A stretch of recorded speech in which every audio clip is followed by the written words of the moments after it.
मनसे नेता अमित ठाकरे ने हाल ही में एबीपीवी से जुड़े विवाद पर प्रतिक्रिया देते हुए कहा कि कल जो हंगामा हुआ उसके बाद उन्होंने आयुक्तों से मुलाकात की है। यह घटना दूसरी बार हुई है और चाहे वे सत्ता में हो या दबाव बनाए, उन्होंने स्पष्ट कहा कि वे अपने कार्यकर्ताओं के साथ खड़े हैं और अगर उकसाया गया तो जवाब जरूर मिलेगा। काल जो विषय झाला त्याच्यासाठी मी कालच निघणार होतो पुण्यासाठी, पण सगळे बोलले की आज आम्ही या सगळ्यांना भेटायला येणार होतो, पण आयुक्तांची पण वेळ मिळाली, मी त्यांना पण भेटायला आलो। माझं म्हणणं आहे की हे जे इतर पक्ष असतील आमच्या कामांमध्ये अडथळे टाकतात हे दुसऱ्यांदा झालंय आणि त्याच्यामुळे ते सत्तेत असतील तरी कितीही प्रेशर टाकला तरी फरक पडणार नाही हे दाखवायला मी आज आलो। मी आमच्या मुलांच्या मागे उभा आहे कारण ते उत्तम काम करतात। मला वाटतं युनिट स्थापण्यापेक्षा एक उत्तम कार्यक्रम नाही असू शकत जिकडे तुम्ही विद्यार्थ्यांच्या घरोघरी पोहोचता, त्यांच्या काही अडचण असेल महाविद्यालयात ती तुम्ही सोडवून घेऊ शकता। त्याच्यामध्ये जर हेऊन अडथळा टाकला, तुम्ही बोट घातला तर आम्ही हात घालणार। ऍक्शनला रिॲक्शन ही येणारच आणि एवढंच मी सांगायला आलोय, आम्हाला कायदा सुव्यवस्था बिघडायची नाहीये, पण कायदा सगळ्यांसाठी समान असला पाहिजे।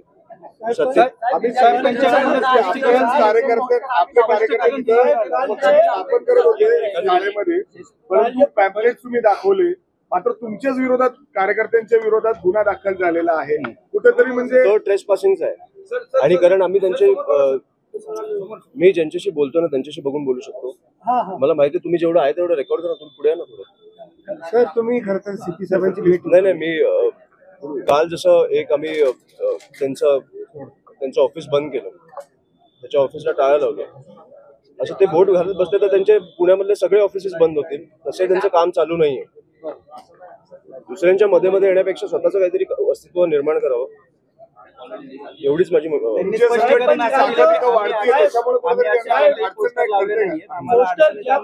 मी आज सीपी साहेबांना बोललो, सीसीटीव्ही आहेत आपल्याकडे, ते मुलं पुण्यात बघू, ते जर त्यांची निघाली तर मला वाटतं सगळे ऑफिसेस त्यांचे बंद करावे लागतात। मग ह्याच्या पुढे कुठचाही कार्यक्रम असेल त्यांचा आणि आम्ही तिकडे बॉयकॉट एबीव्हीपी लिहिलं आणि जॉईन एमएनएस लिहिलं आणि आम्ही बोललो आमचं नाहीये तर चालणार आहे, त्याच्यामुळे ती मुलं कोण आहेत आपण बघू। ह्याच्या पुढे झालं तर ह्याच्या पुढे आमची अशीच रिॲक्शन मिळणार तुम्हाला।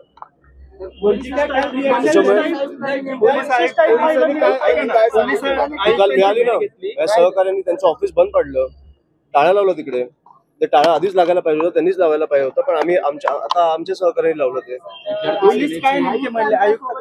नाही, आयुक्तांची आमच्या ह्या फक्त विषयावर चर्चा नाही झाली। आता तुम्ही पुण्याची परिस्थिती बघितली तर भीषण झाली।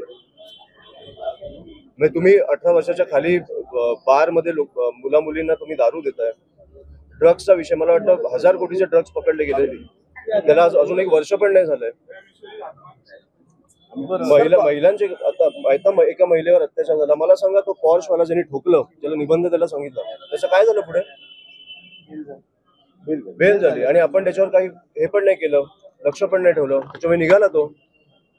2 लोकांना उडवलं ना त्यांनी। आपल्याकडे कसं आहे, दिवसाला आपल्याकडे बातम्या येत जातात, ह्या गोष्टींवर कोण लक्ष ठेवणार की आधी काय झालंय? त्याच्यामुळे रूफटॉप बार्स बंद झाले, ठीक आहे, पण त्या मुलाचं काय झालं? निबंध लिहून निघाला। मग हे सगळ्यांच्या मुलांना अलाउड असणार आहे का? चुकून झालं तर?